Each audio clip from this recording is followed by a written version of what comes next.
ভাই ভাই আমাকে বাঁচান। হ্যাঁ কি হয়েছে? ওই এক সন্ত্রাসী আমাকে তারা ধরছে, আমাকে গুলি করে দিবি। হ্যাঁ কি করি কি করি কি করি?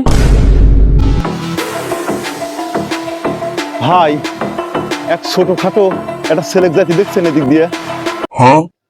ও একটা ছোটখাটো ছেলে, হয় দেখেছি, এইদিক চলে গেছে। ও তাই না, এদিক গেছে। কেদা বাড়া চলে গেছে।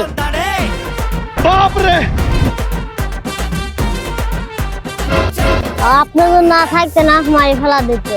ভাই আপনাকে অনেক অনেক ধন্যবাদ, কিন্তু একটা কথা আছে। কি কথা? ভাই জঙ্গলের ভিতর তো জায়গা দিয়েছিলেন, জীবনও বাঁচাইছেন, ভিতরে যে আমার মনে জঙ্গল পাড়া রাখছেন, এগুলো একটু পরিষ্কার করে। কি আপনার যে জঙ্গল, এগুলো পরিষ্কার না করলে বন বিভাগের লোকজন আসে ঘোরা শুদ্ধ উপরে নিয়ে যাবি।